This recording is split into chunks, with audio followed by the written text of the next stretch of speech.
Do we have everybody in? Here we go. Hello, everyone. Welcome to our focused Zoom series on the proposed updates to the City of Yachats Title IX Land Use Code for housing. Today's specific topic is the code in general, its history, the process we have outlined, and the big question for many, the CCRs, and how do these and HB 2138 affect your properties? I want to start the conversation by sharing that these conversations are just as important to our city staff, our planning commission, and city council as they are to you, the residents, and our neighbors. Housing and land use are deeply personal and vital to the fabric of our community. There has been and continue to be a tremendous amount of hard work focused on this effort by our city staff and the Planning Commission. Our collective goal is to ensure that the updates ultimately become what is truly the right fit for Yachats. And that is where we're at right now in the process. We've leaned into professional consultants to get us to this point. Now we're reviewing and marking edits to bring back for further conversation. At the time when we finish our reviews, we will look at that list of edits and vote to maintain those pieces to the code or delete certain aspects of the code. We have to remember that within this process, there are many voices, and if you can imagine, not all of them agree.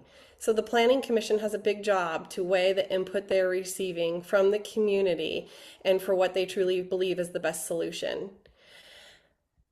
Today, our agenda will be an overview of the history, CCRs, the process by our city planner, Catherine Gunther. After she gives us her overview, we can tap into some unanswered questions from the engagement session on July 24th, or excuse me, 14th. And then we really want to open it up and hear from you. We will open this virtual floor in the Zoom series to conversations, questions, and ideas. When we get to that section, please raise your virtual hand and we will call on you when it's your turn to speak. We'll be keeping track of the order those hands are raised in.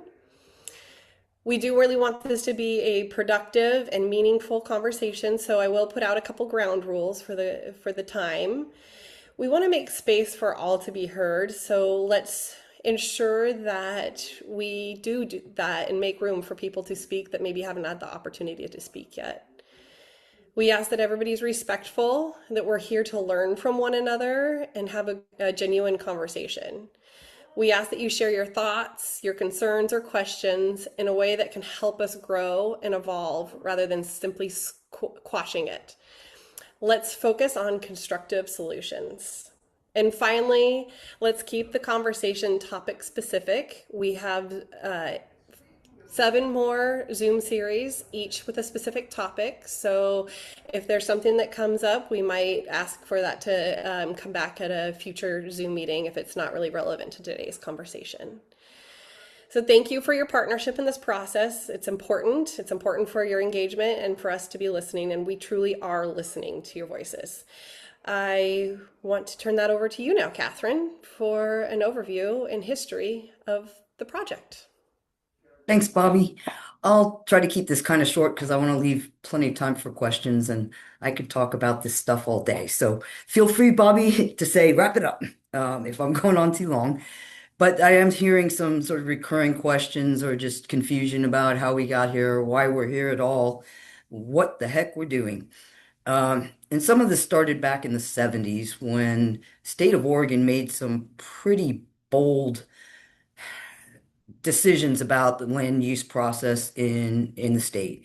And some of those took away some home rule. There was a lot of pushback. People did not like it. Some cities sort of refused to abide by the law. But what was going on at the time was agricultural land in the Willamette Valley was being swallowed up at an alarming rate by sort of residential sprawl. And the state recognized this and said, okay, we need to set some rules to protect this agricultural land.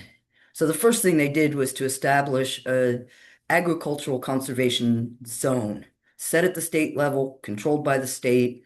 Local jurisdictions have no say in changing that zoning. We have quite a bit of that up the Ahats River, very restrictive when it comes to any development. Maybe you get your one farmhouse on 60 acres and that's it, but no subdivisions, no further residential development. Now, a similar thing happened at the same time to protect commercial timberland.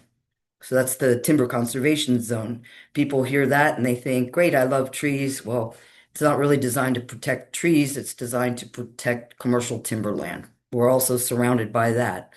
Most of the trees we see on the hills all around town, that's TC zoning. State does not allow any residential development there. At the same time, they said, okay, cities, that's where we think development belongs. Higher density development belongs inside the city limits. So any established city in the state, your next step is to adopt a comprehensive plan saying this is how we're going to control growth in our city. This is how we're going to support economic development while also recognizing protection of natural resources. Um, there were at the time, I think, 9 goals that those were supposed to address. Um, and then also to declare an urban growth boundary. And that's a term that we throw around a lot now. That's when that started, was back in the 70s. So the state said every city, you adopt this urban growth boundary that basically tells the state when it's time for you to grow, which direction are you going to grow in? So for Yachats, in the 70s, our UGB was exactly the same as our city limits. And that hasn't changed to this day. So we have an urban growth boundary, but what we don't have is any land that is between our city limits and our urban growth boundary, where we would sort of be co-managing it with the county, where we're looking to the future to how is that going to grow? How might the city extend sewer services, for example, into the county to allow for higher density? That urban growth boundary can't be moved with few exceptions as long as a city has a 20-year buildable land inventory inside the city limits.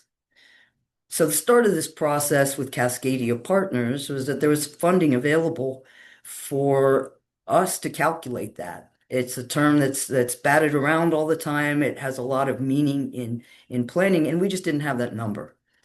So that was the first thing that Cascadia Partners did for us was to look at all the land in the city limits. Say you have this many acres of R1, this many of R2, break it all down. And then in each of those zones, say how much of that is undeveloped, how much of it is underdeveloped, meaning maybe there's one little house on it, but nowhere near the density it was designed for, and how much is fully developed. So they looked at what we had to work with inside our city limits and our UGB, which are one and the same. And then they looked at our population growth, the projections provided by Portland State University. That's the source that everybody in the state uses in non-census years. This is what we think 20 years of growth is going to look like. You have enough land in your city limits if you use it more in the way that it was intended to be used. So one of the things that they pointed out was kind of striking to me is that our highest density residential zone, our R4 zone, in the last 20 years, there hadn't been a single multi-unit project built.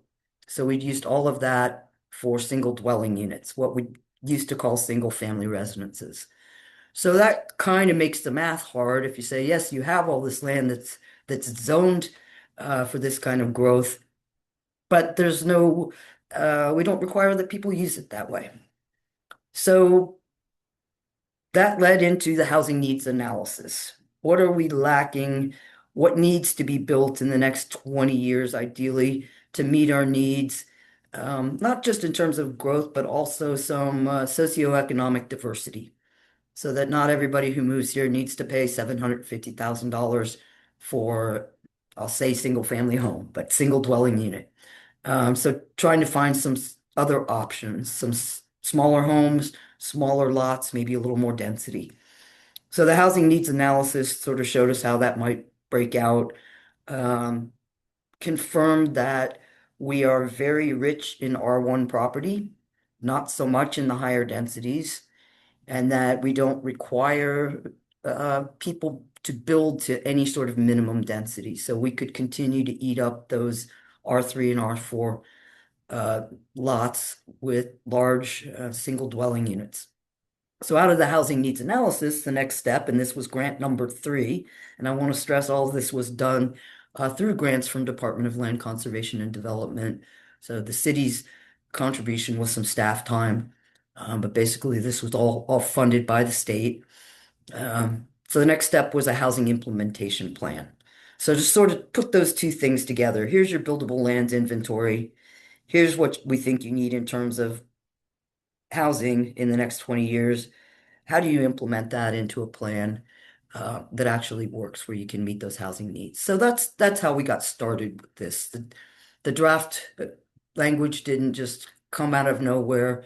It didn't come out of a sense of, well, maybe we ought to start thinking about this. There was a 4-year process that led us to this point that involved a lot of data collection from a lot of reliable sources like Portland State, our buildable lands inventory. I was struck immediately by how incredibly accurate it was. And Neil, I don't know if you want to throw that up there to give people an idea of what that looks like, but you can click on any lot in the city.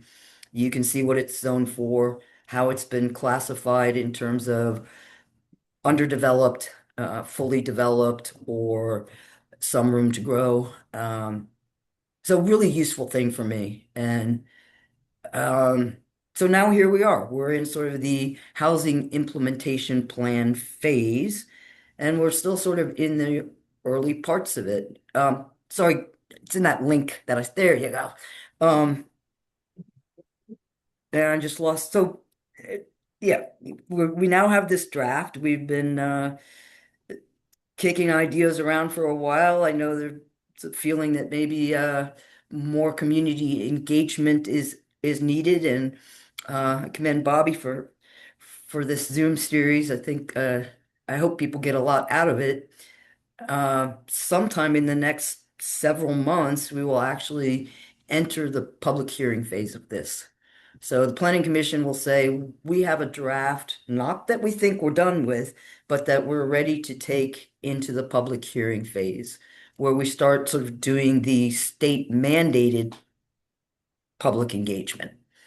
Um, and so there will be one or more public hearings held by the Planning Commission, or opportunity for both written and oral testimony from anybody who cares to speak on any topic related.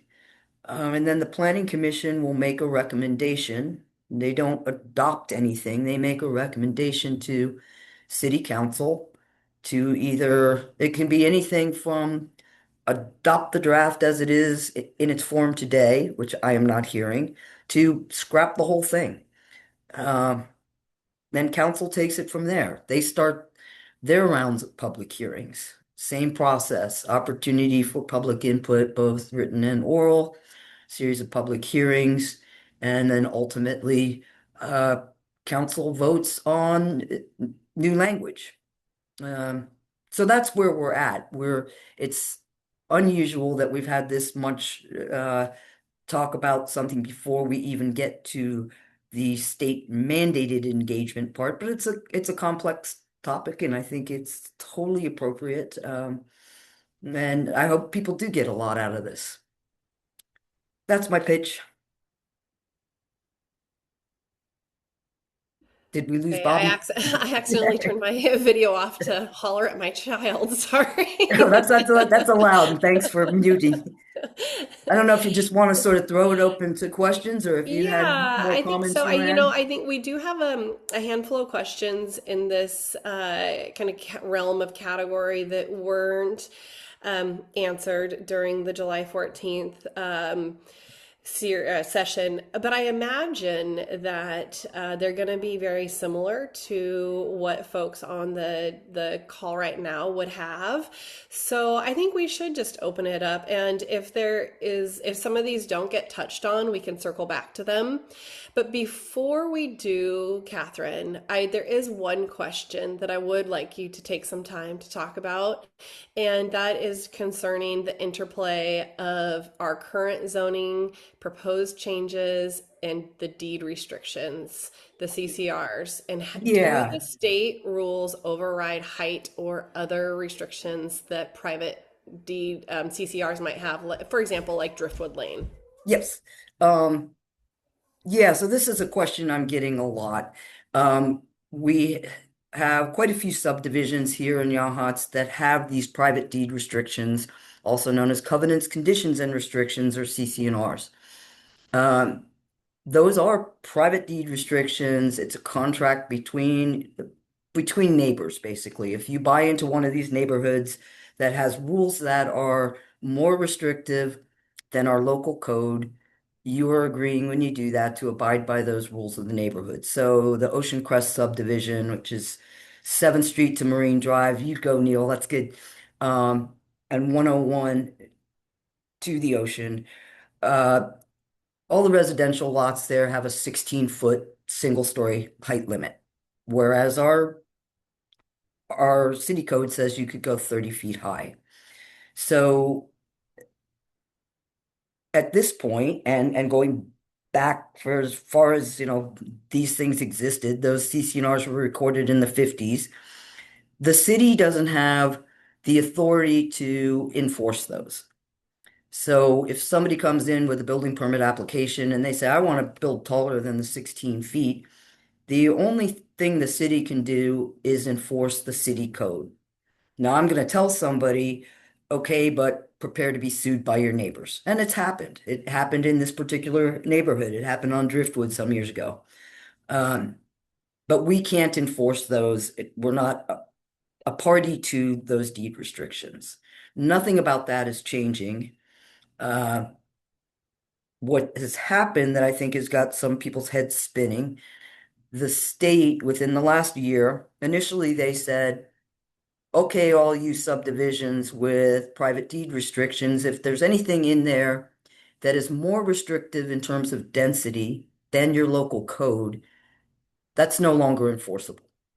So if there's a line in there that says one single family residence per lot, but you're zoned in a way that your local code would allow for higher density, you can no longer enforce that CC&R. So again, the city has no control over that. We didn't have a role in it before. We don't have a role in it now. We're not proposing any increases to our maximum building height throughout the city. So it's not like we're opening up the floodgates. Nothing really has changed, except that where your recourse before would have been to sue a neighbor who, for example, built a duplex on an R2 lot. Now, if that were allowed under the city code, you can no longer sue because the state has said that's not enforceable. That does not yet apply to any kind of height restrictions. So the state has not said, hey, City of Yahat says people can build to 30 feet. Ocean Crest subdivision says you can only go 16. We see that as a hindrance to housing production. They haven't said that. So those height restrictions still stand as of today and are still enforceable in the same way. If somebody violates them in your neighborhood, you as an individual or as an HOA or a group of neighbors have a civil recourse. You sue in court. And it's happened in Yachats. It's been successful that basically somebody has been forced to tear down a portion of a house that exceeded the height limit. So until further notice, that's exactly where we stand now. Um, if I got an application for something that I knew to be a violation of the CCNRs, I'm not going to keep it quiet. I don't think that does anybody any favors. If it's going to end up in court, then maybe we start that before anybody even breaks ground. So I would certainly make the applicant aware. Um, it would be publicly known that this is being proposed, but then the city can't play any role in the enforcement. I hope that helps. I know it's not what people want to hear, but it's kind of how it works. I think you did a good job of explaining that, Catherine. Thank you. I know Okay. it is a big question for a lot of people and a concern for a lot of people. And And Neil's we got do this have memo up here that we could share. I think it It is is on our posted on our website. website. Yep, yep. So people can refer to this memo that was drafted for us on this very specific question from our city attorney. And so that is available for all. So let's go ahead and open the floor for greater conversation on this topic. And whenever I see a hand pop up there, I'll call a name.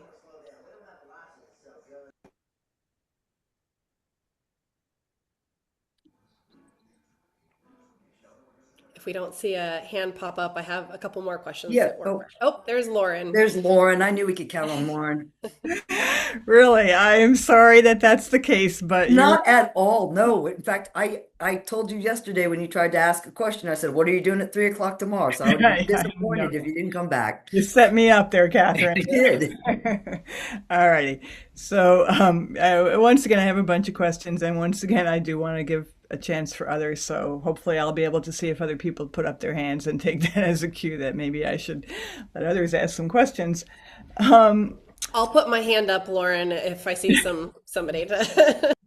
well, sounds good, but I can't actually see you so Oh, readily. you can't. Now, Okay. now I can. No, I can. It was just Okay. how my screen was organized. So, anyway, is the data around Cascadia Partners breakdown of all the zones and developed and partially developed and what you talked about, Catherine, is that available to be seen somewhere? Yes, absolutely. And in fact, it's on our website. Here, maybe I'll let Neil, yeah.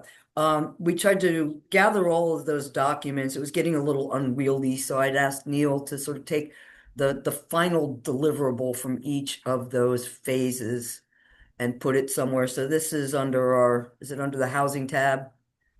Um, so you can click on any of those. They did a very good job. The pictures, the graphs, the charts kind of tell the whole story. You don't have to get too deep into the text, but it makes for some interesting reading too. If you have any trouble finding it, please let me know because we want to make it as accessible as possible. Great, thank you on that. Now, I have a question about that house that you talked about that did need to be torn down under the CCNRs. Well, Given trimmed a little. They didn't tear it down, but they okay, did trim okay. it. Trimmed, all right, fine. Yeah. Given the new state law that I assume wasn't in place at that time, would that house have had to be trimmed? Yes, because at this point, the state has not said that height limits are still enforceable. But that, So but that's, I mean, the law is going to go into effect 2027, right? The law, which here, might Neil just change. highlighted so the thing that's got everybody wound up does not regulate building height. It only addresses density. So in the case of that house that got the trimming, what they were violating was the 16-foot building height. That would still be enforceable. The neighbors could still sue for a violation of that building height. That has not changed. And we're talking when we talk about change, none of this is actually true until 2027 in terms of that law coming into play, correct? Yeah, it's kind of happened in stages. There's part of that that's already in effect because it dealt with new CCNRs going forward. And then the second round, the legislature said, yeah, that's probably not going to cut it. So let's make this retroactive. But you're right, it's sort of unfolding. There you go. Neil's got it. Take effect January 1st, 2027 Okay. So it sounds like you still on think, density only. yeah, on density only now. Wouldn't there be an argument to be made that if people aren't allowed to build to the Yahad zoning code of 30 feet, that their ability to build densely, is actually taken away from them, and therefore they could build to 30 feet? Yes, and I suspect that that argument is being made somewhere as we speak. Yeah. Um, and yeah, so I wouldn't try to, I mean, I can certainly see how someone would try to make that argument that if I take Aqua Vista, they're at 15-foot height limit in that neighborhood. literally one half of what the city would allow. Somebody could say you can only build half the house. That is an impediment to housing production. Um, if that's the case, then there could be another change on the state level. But again, the city doesn't have any role in it. I hear it, but it would be Yeah, except to make people aware. yeah. So people, would this be accurate to say people ought to be aware that even if they are in CCNRs, they're not actually protected from 30-foot building heights because the way that density is being put forth could result in actually building to the Yahad zoning code of 30 feet. Yeah, and this was where I was saying, that this is sort of, it's not unprecedented, but it doesn't happen often in Oregon where the state steps in and takes this kind of control over over home rule. Um, but that is what's happening is that the state has said these things that you guys did because you like them that way, they're no longer enforceable. And we saw it with well, some Title IX stuff. There were things in some of our old CCNRs that um, violate federal law in terms of, housing discrimination laws. So are null and void. This is a little different, but the principle is the same. Yeah. Um, Okay. I have one more, question I'd like to ask. I'm not seeing any hands up yet. I would have more too, but I'll stop after this one to make sure there's no one else who wants to chime in. Thank you. I don't have any, yeah, I got nothing, no jokes prepared. So please keep the conversation going. Okay. I'm still struck by the enthusiasm you expressed for a non-conforming ADU sighting yesterday. I was like, wow, if she could get that excited over that, that's pretty amazing. Anyway, here's the other question.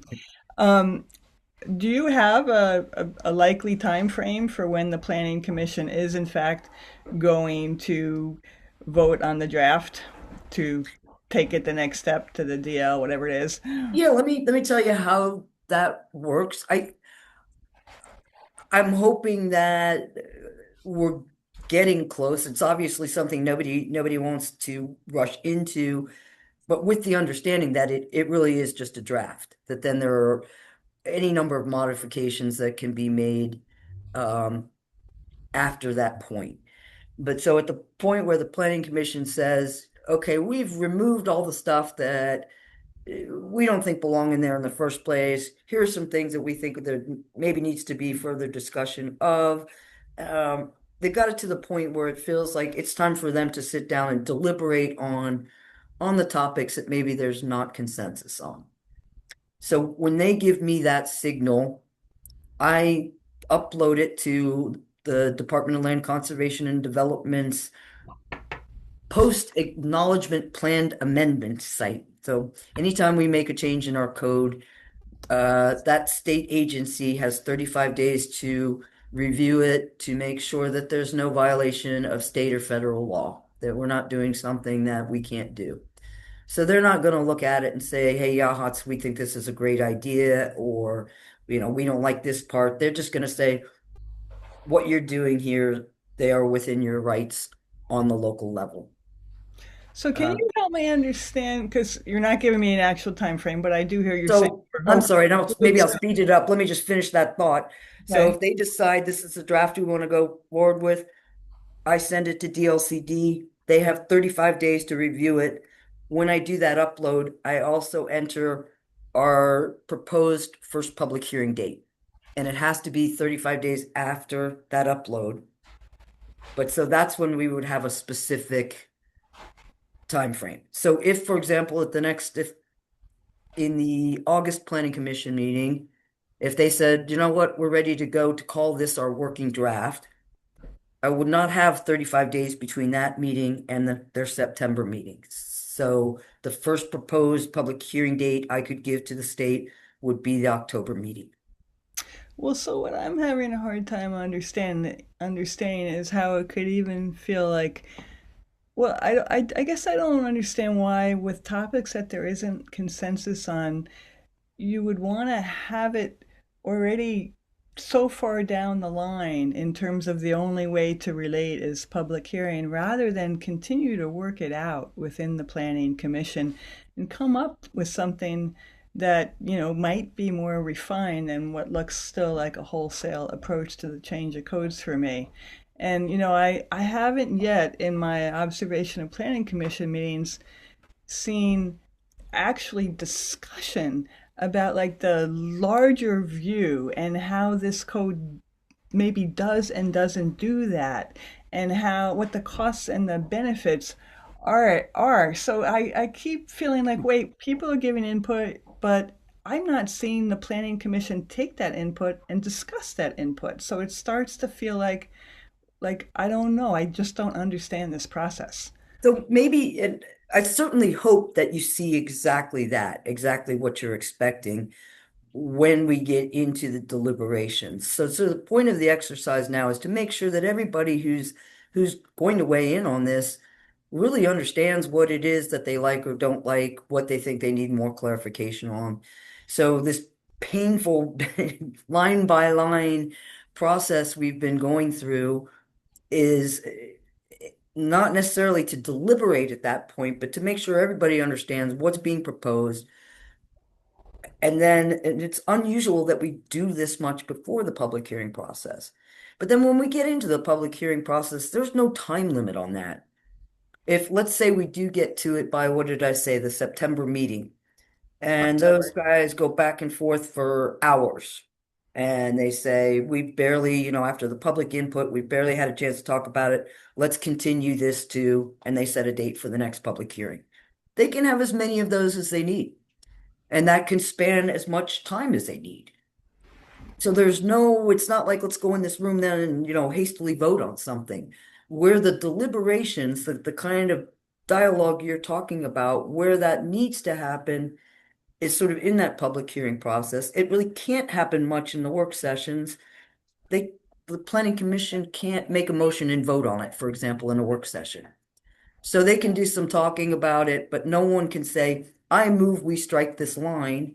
They could say, let's put that on something for deliberation so that we can vote on that as a group in a public meeting where we're allowed to vote. Does that help?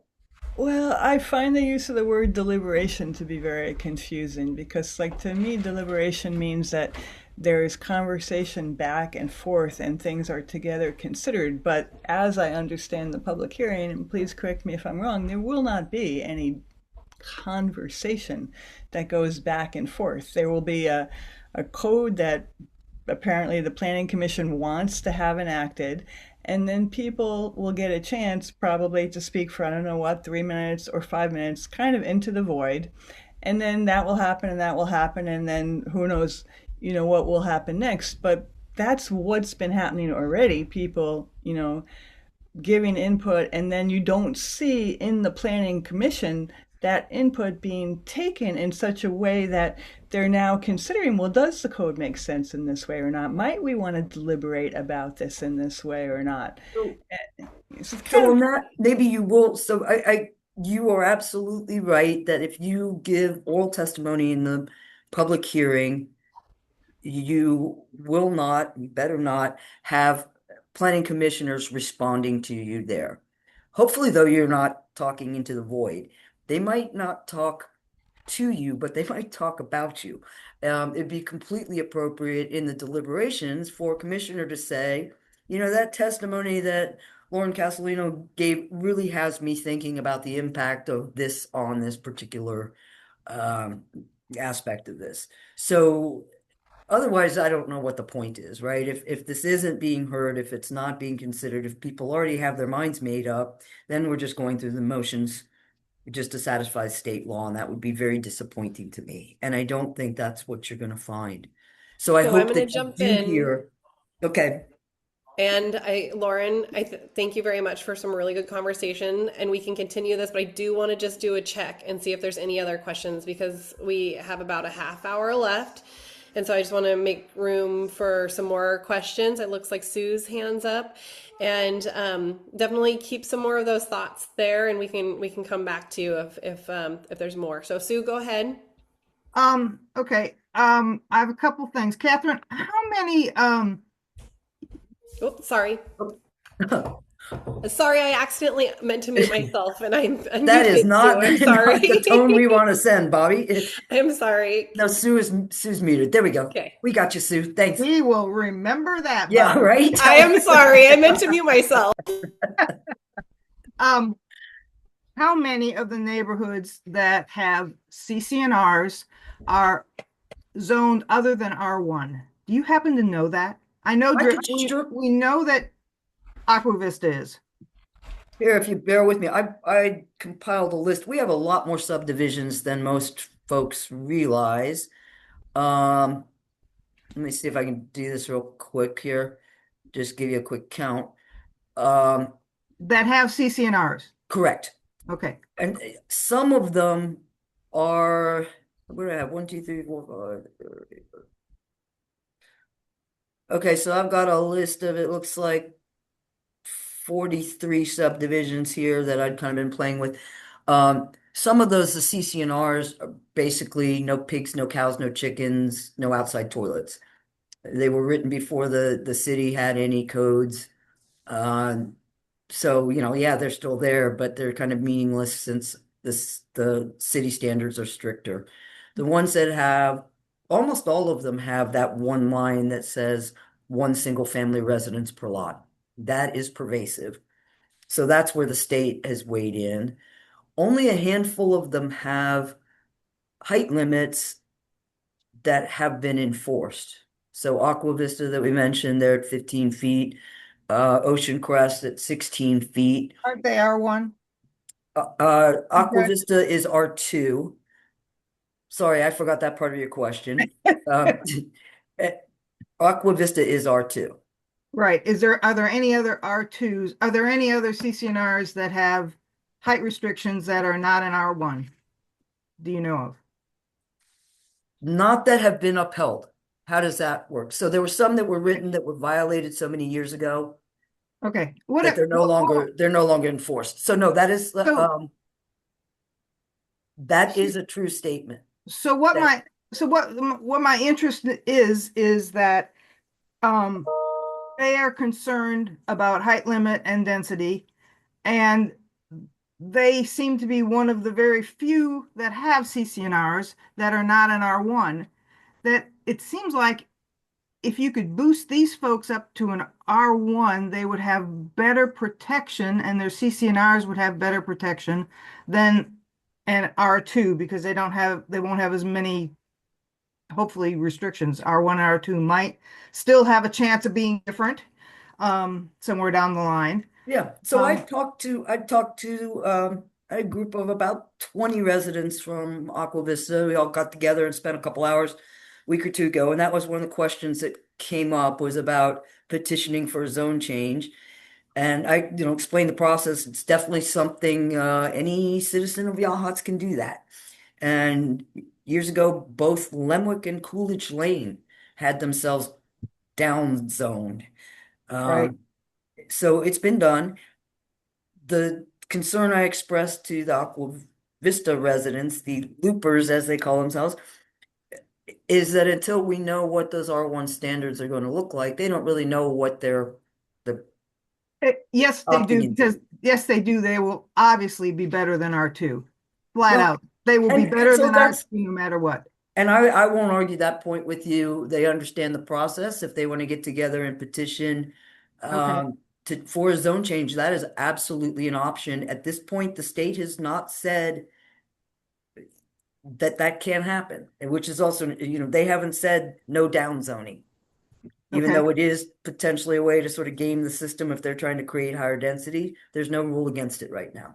So I have one more thing, and I will see your face cringe when I say it, That's but I'm okay. going Wait, let me to see if I can. anyway. I'm putting my best poker face on. Okay, go ahead, Sue. Make me cringe.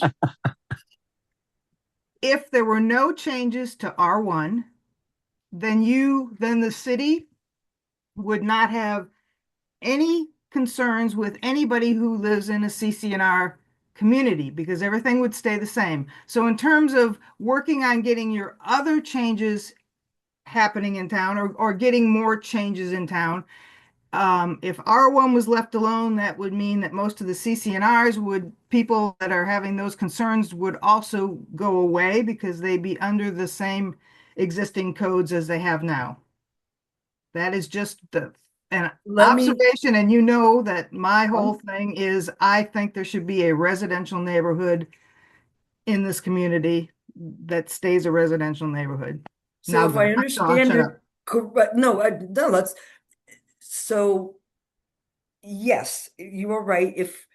If the city code for an R1 zone did not allow any more density than the CCNRs allow, then the CCNRs would still stand because they would be the same as city code, right?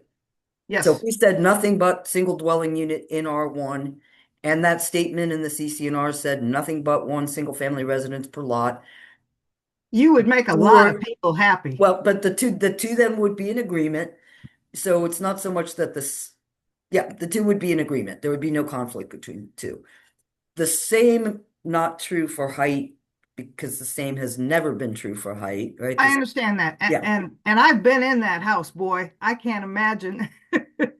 I've been up there. I've hit my head on the In the ceiling. half bath that's kind of half in the wrong direction, that one? Yeah, Yeah. that was a horrible thing for her. I hated that, but you know. No, and that just, there was no reason for that to happen that way. That I think if everybody's made aware, so yeah, we'll try not to repeat that experience. Well, Um, that was my only comment okay. that I think I had that my face due.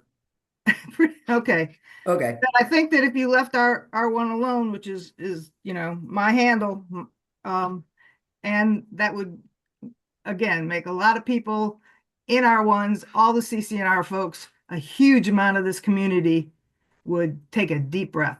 And I think you're Thank going to hear a lot of the conversation in the public hearing. I think hearings is going to be around exactly that. So stay tuned. Well, I hope so. You'll hear it from me. Yeah, well, there you go. Thank you. Thank you. Real quick, David Diamond had raised his hand but lowered it before we called on him. So I don't know if Okay, he has sure. any more. Yeah, David, did you have something you'd like to add or ask or anything get in the conversation? I thought he was just clapping at us. I heard him chuckle. We'll give him a second. Oh, there, he's There he is. unmuted. Okay, yeah, thank you. Back to the CCNRs, and I've got my Hanley Terraces CCNRs out, more legalese Mm-hmm. to paw through here, and I made some notes. There's quite a bit of stuff, and it might be carte blanche in what Catherine has already described, that all of these would be enforceable. But some of the things that I'm seeing is it prohibits mobile homes. It prohibits lot coverage greater than 30% max. It prohibits used building materials. And I've heard the comments that, well, ADUs could be a trailer. And if it does prohibit mobile homes, but it also, if a trailer were older, for example, it would prohibit exterior materials from being old materials. Any construction in Hanley Terraces has to be done with new materials. And it goes on with requiring two 20-foot by 10-foot parking spaces. And of course, everything in Hanley Terraces is a DSU, detached single unit. So those are my Yeah. main questions. Elizabeth Hanley was one smart cookie. In Yeah. fact, I think the way she worded that she didn't really say no mobile homes. I think it said nothing constructed off-site. So she sort of managed to get mobile homes, manufactured homes, modular homes. She was after them all. Um, so that's a good question as to whether or not that would still be enforceable. Basically, we, the city, we can't treat a manufactured home any differently than we treat a site built. That's a big part of some of the state mandated changes in our code. Our code, Right.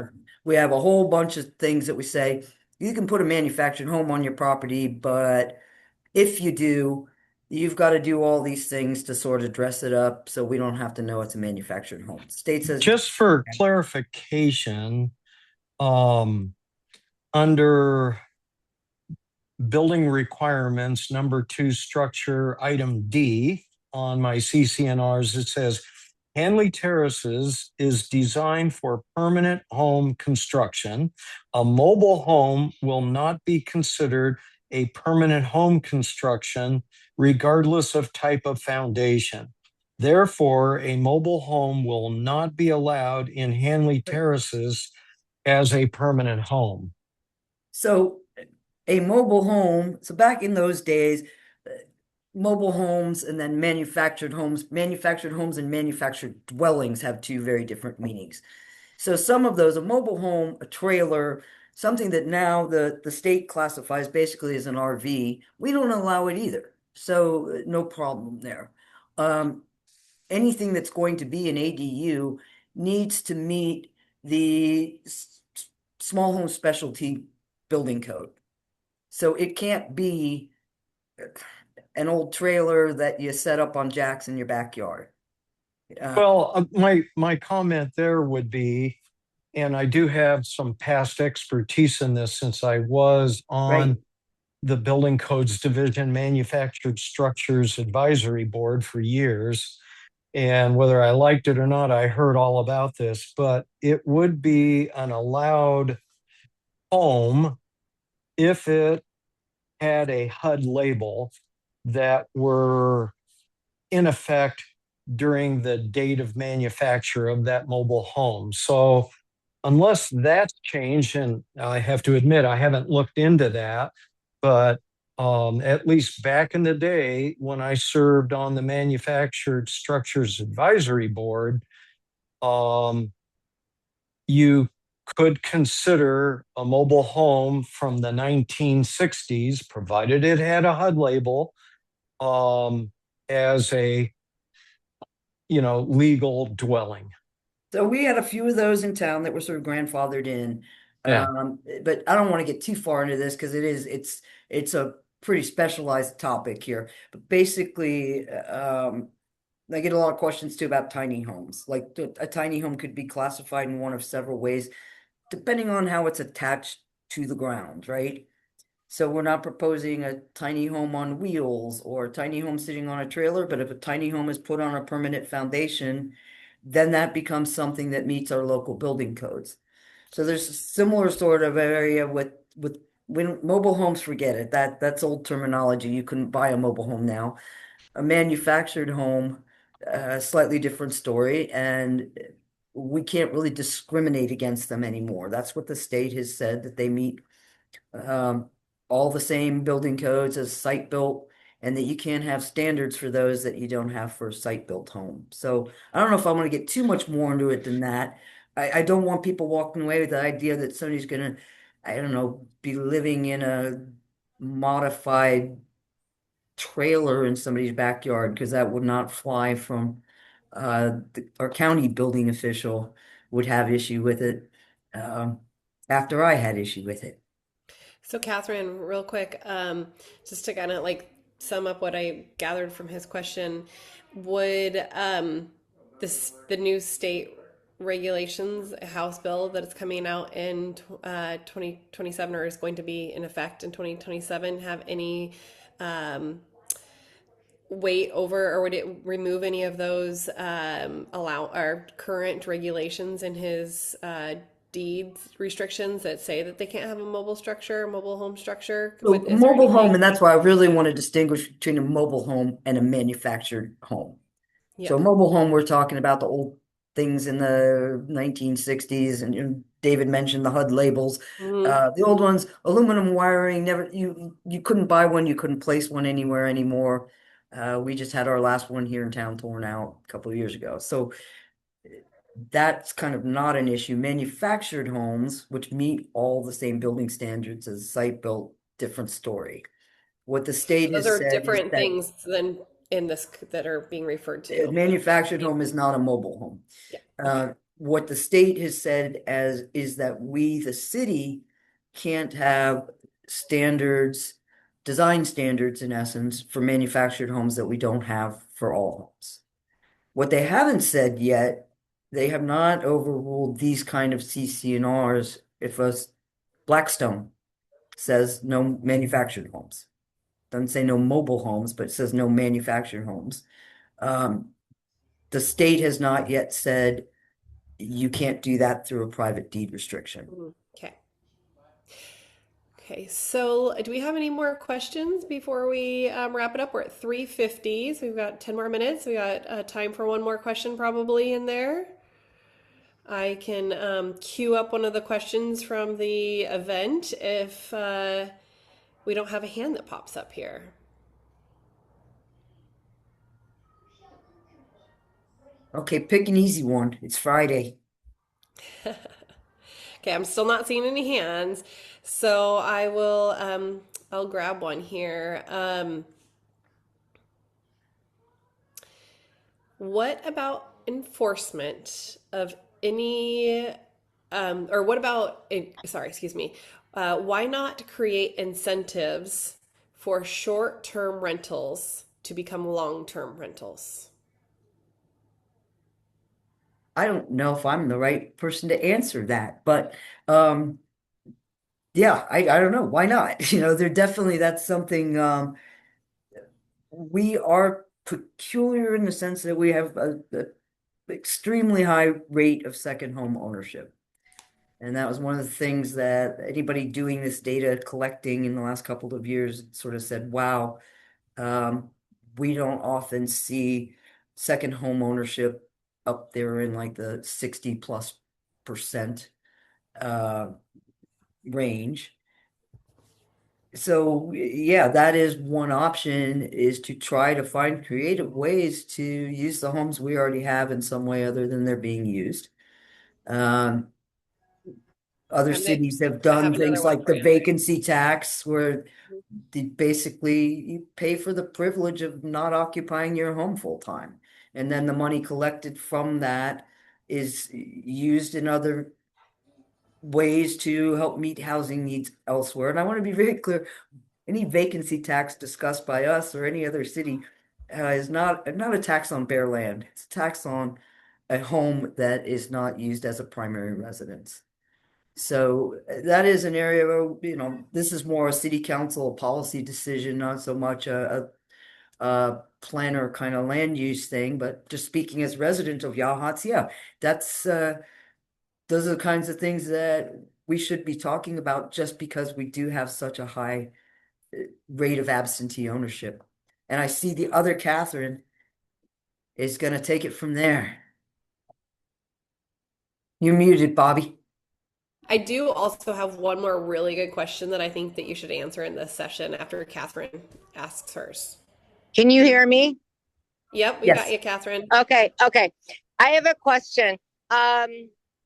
With our new computer system that can discover unauthorized short-term rentals, has there been any thought to the fact that may, if we can incentivize them to become long-term rentals, that may significantly impact our generation or generating of rentable units, and may help us with this whole discussion of housing development?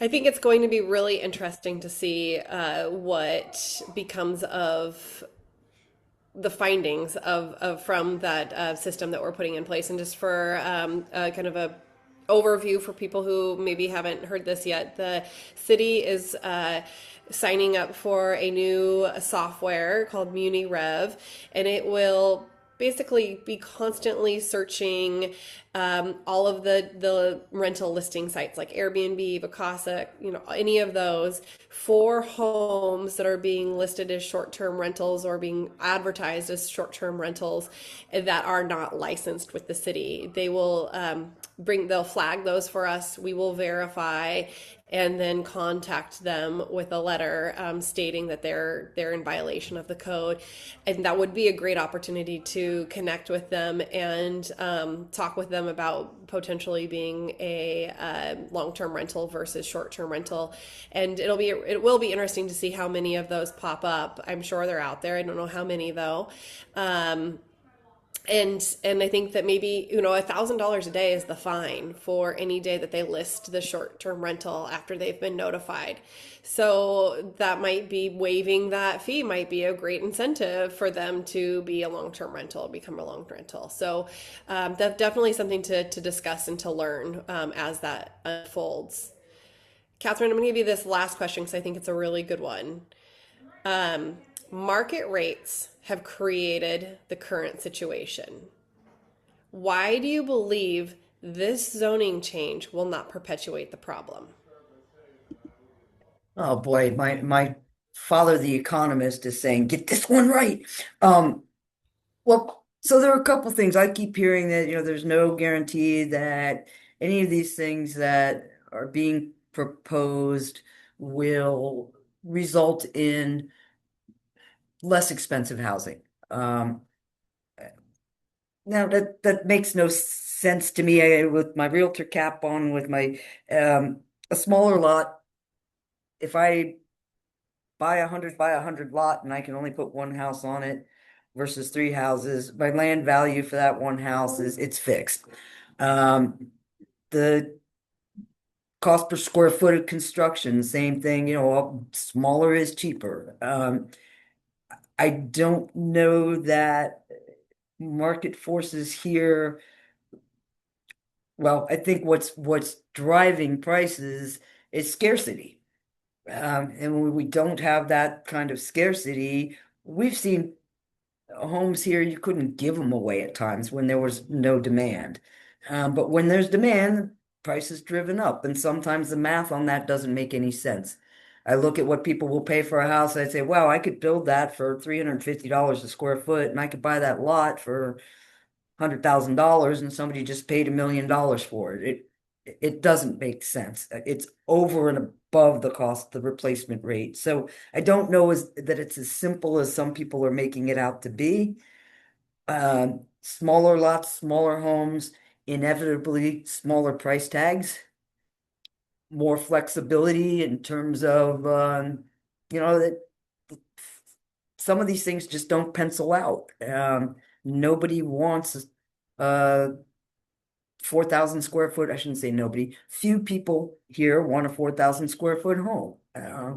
The trend is already towards downsizing. But if you're going to put your 1,200 square foot house on your 7,500 square foot lot, that land value makes it prohibitively expensive even for a smaller home. Oh, and Sue's back. It looks like we're out of time, Sue. No, Go ahead, Sue. go ahead, Sue. I'm kidding you. I was just going to comment that those cute little small units that are right out at 10 Mile, Yeah. they didn't cost anything to build. They were on one lot. They were in small, blah, blah, blah. $450,000 for one of those units. So there is an economic impact. And we are at the ocean and it's the beach, and it's never going to be anything different than that. People want to be here because they want to be here. So that was my only comment, because when that one of those went up for sale at 450,000, I kind of gasped too. Oh, there are But two of them now.